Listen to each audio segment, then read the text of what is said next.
Tervitan kõiki matemaatikasõpru. Oleme siis jõudnud nüüd ülesandeni number 5 2026. aasta põhikooli siis lõpueksami ülesannetest. Ülesanne näete siis selline, et on antud ruut A, B, C, D ja siia nüüd paremale poole on joonestatud täisnurkne kolmnurk CDE. CDE näete tipu E juures on siis täisnurk. Kaatetid on 36 centimeetrit ja 15 centimeetrit. Noh, ja siin on öeldud vaatejoonist. Ahaa. Tuleb arvutada siis viisnurga ABC, ED. ABC, ED. No, siia tekkis viisnurk tõesti. Selle viisnurga ümbermõõt ja pindala. Nii et kaks asja. No, kõigepealt ruut. Ruut on üks selline lihtsamaid kujundeid, mille pindala te ilmselt oskate arvutada ja kolmnurk. Ja pange nüüd tähele, siin on tegemist täisnurkse kolmnurgaga.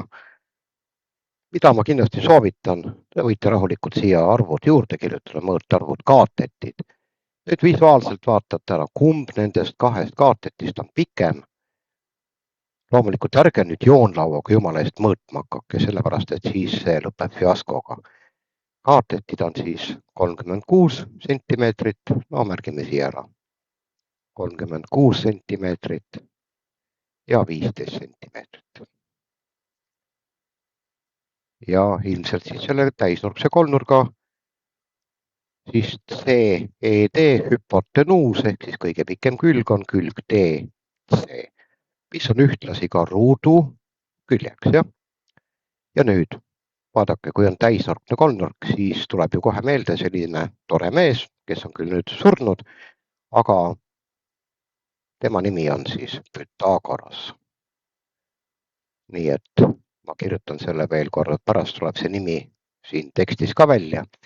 Aga palun kirjutage, kui te panete eksamitöös nime kirja, kirjutage õigesti.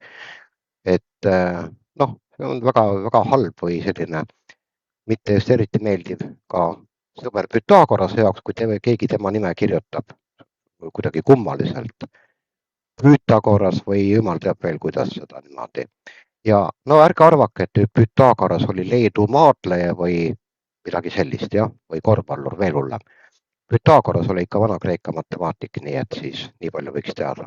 Kunagi üks õpilane ütles, et küsisin, et kus Pythagoras elada võis tema arvates, siis ta arvas, et see oli leedulane, et AS lõpus, noh nii nagu Sabonis, eks ole, ja nii edasi, ja korvpallur.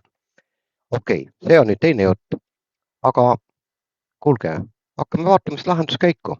Me teame sellest täisnurksest kolmnurgast kahte kaatetit, järelikult pole ju keeruline välja arvutada hüpotenuusi pikkust, on nii. Nii et vaatame, mis arvutamine välja pakub. Näete. Ja nii nagu ma ütlesin, hüpotenuus CD on ka ruudu külg. Tõesti, nii on. Pythagorase teoreemi järgi, no tõsi, siin ei ole nüüd seda teoreemi nagu kirja pandud. Ja see on nüüd väike puudus asja juures. Mina kindlasti soovitan, et kirjutage algul siis ilusasti, et pange tähtedega kirja, et CE ruut pluss kaatetite ruutude summa D ruut annab meile siis kokku mille? Annab siis CD ruudu.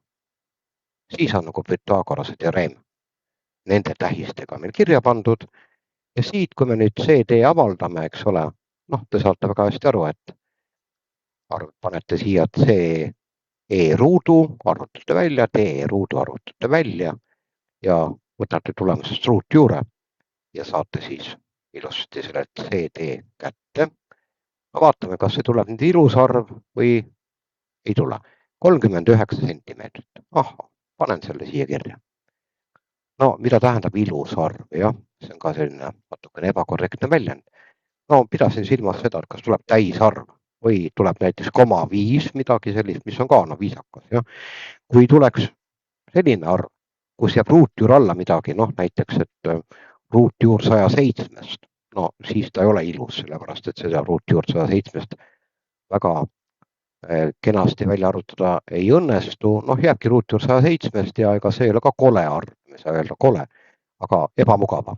Aga me teame nüüd, et CD on 39 sentimeetrit, järelikult ma võin siia juurde kirjutada ka 39 sentimeetrit, ka 39 sentimeetrit ja ka 39 sentimeetrit. Näete, mida me käes küsitakse? Küsitakse selle viisnurga ümbermõõtu. Hakkame siis pihta, ükskõik kust kohast, hakkame punktist A pihta. Liigume punkti B, siis liigume punkti C, siis liigume punkti E, siis liigume punkti D ja lõpuks jõuame punkti A tagasi. Pange nüüd tähele, ärge jumala eest võtke seda lõiku CD mängu. See ei tule kuidagi siin ümbermõõdu arvutamisel mängu. Seda ei arvestata. Ümbermõõt tähendab seda, et me teeme ühe tiiru ümber selle kujundi. Ma lausa teen siia, et näete, punktist A liigun punkti B. Siis liigun siia, näete punkti C, siis tulen siia, siis tulen siit tagasi ja lõpuks jõuan kuhu välja. Punkti A. Mida ma nüüd tahan teile öelda, on see, ärge õppige mingisuguseid valemeid pähe tähtedega. Kõige hullem on see, mida saab teha, on õpime valemid tähtedega pähe ja siis pärast ajame kõik sassi. Esiteks, viisnurga ümbermõõdu valemit, kui te hakkate kusagilt otsima mingist teadmikest, pole üldse olemas. Samamoodi ei ole ka nelinurga ümbermõõdu valemit olemas. Lihtsalt te peate teadma, et sõna ümbermõõt ütleb seda, et kõikide külgede pikkused tuleb kokku liita. Kogu kunst. Ärge öelge kunagi, et ruudu ümbermõõt on 4 A-d. Hea küll, see okei veel, kuidagi läheb. Aga ristkülikule 2 korda sulgudes A liita B. Ei pruugi olla. Kui ma tähistan küljed näiteks ä ja ööga, siis peaks ütlema 2 korda sulgudes ä pluss öö, saate aru, see on kummaline. Ja? Öelge inimkeeles lihtsalt kõikide külgede pikkuste summa, mitte midagi keerulist ei ole. Jätkegi see minu jutt meelde. Nii, näete, ruudukülje pikkus on antud ja nüüd arvutatakse siis viisnurga ümbermõõt. AB, BC ja DA on ühe pikkused, 39 sentimeetrit. Loomulikult korrutame siis üle 3-ga. Ja näete, vaadake, kui viisakalt pannakse siin kirja. Ümbermõõt on kõikide külgede pikkuste summa. Ja mis me nüüd teeme? Liisame kokku ja saame 168 sentimeetrit. Meil ongi esimene alaülesanne ära lahendatud, nii et jällegi teeme ringi siia ümber. Punase värviga, okei, ei ole ilus, aga las olla. Nii nagu ma enne rääkisin, et kui me midagi teeme ära, siis märgime ära, et see asi on tehtud, okei. Nüüd edasi pindala. Ärge hakake jälle mõtlema selle peale, et kuidas näeb välja viisnurga pindala valem. Sellist valemit lihtsalt ei ole olemas. Saate aru, et teil ju see viisnurk koosneb ju 2 väiksemast kujundist. Esiteks kujund number 1, see on ruut ja paremal pool on täisnurkne kolmnurk. Mõlema kujundi pindala oskate te igal juhul arvutada, mina ei usu seda, et ei oska. Kuidas me arvutame ruudupindala? Pikkus korda laius, jah? 39 korda 39. Kuidas me arvutame siin kolmnurga pindala? Alus korda kõrgus jagatud 2-ga. Hüpotenuus mängu ei lähe. 15 korda 36 jagatud 2-ga. Saame mõlema kujundi pindala kätte. Liidame kokku ja on meil see teine punkt ka tehtud. Nii et näete, vaatame, kuidas meil siis siin välja pakutakse. Viisnurga pindala. Ruudupindala arvutatakse ära. Näete, ruudupindala 39 läheb ruutu. Eks nagu ma ütlesin, 39 korda 39 ongi 39 ruudus. Ja tuleb 1521 ruutsentimeetrit. Mida nüüd kindlasti peab vaatama nende ülesannete puhul, kui on seotud kujunditega, mõõtühikuid.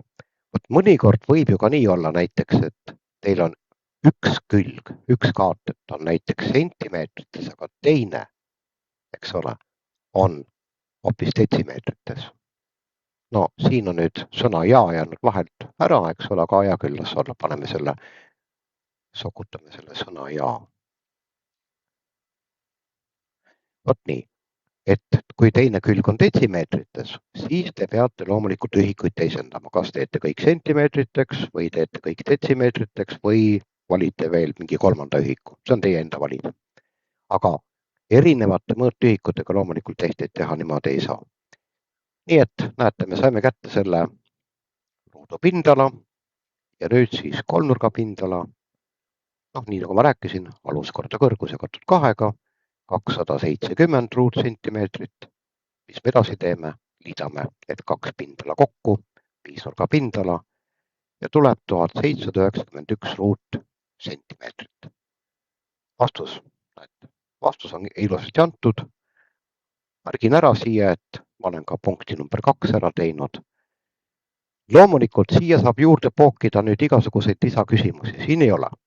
Nii et siin me neid küsimusi ise välja mõtlema enam ei hakka, aga võib ju küsida näiteks, mitu protsenti moodustab kolmnurgapindala viisnurgapindalast, mitu protsenti moodustab kolmnurgapindala ruudupindalast või mitu protsenti moodustab ruudupindala kolmnurgapindalast või mitu protsenti moodustab ruudupindala viisnurgapindalast. Ja ka ümbermõõdu kohta saab igasuguseid toredaid ülesandeid teha. Et kui see ülesanne oleks seotud mingisuguse sellise elulise kontekstiga, noh, siis võib küsida siin mitme meetri võrra, näiteks kui on küljepikkused meetrites, suureneb mingisugune tee pikkus või vastupidi, kui me selle kolmnurga viskame siit välja, mitme meetri võrra väheneb tee pikkus või hoopis tekitame olukorra, et näiteks võtame mängu veel ruudu diagonaali AC ja liigume punktist A punkti C ja siis punktist C punkti E näiteks. Et mitme meetri võrra siis lüheneb tee võrreldes selle olukorraga, kui me liiguks punktist A punkti B ja punktist B punkti C ja punktist C punkti E. Nii et saate aru, variante on erinevad, eks ole. Aga ärme nüüd üle mõtle, meie oleme oma ülesande kenasti ära lahendanud, me oleme vastuse kätte saanud, korralikult vormistanud. Ja see täiendus, mis ma siia tegin, näete, kirjutasin selle Pythagorase teoreemi siis siin valemina ilusasti panin kirja ja siis tegin ära arvutused. Vastused on kenasti näete antud, mitte mingisugust puudust ma siin vähemalt ise ei märka praegu. Mõõtühikud on sulgudes, on küll. Alati soovitan seda, et kui te olete ülesande lahendamise lõpetanud, vaadake üle need peenstused.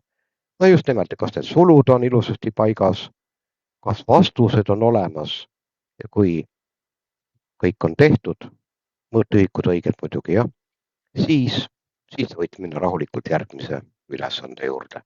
Ja täpselt nii me ka teeme. Mina jätan seekord teiega hüvasti. Kohtume juba siis, kui lahendame ülesannet number 6. Seniks aga kõike head ja nägemiseni.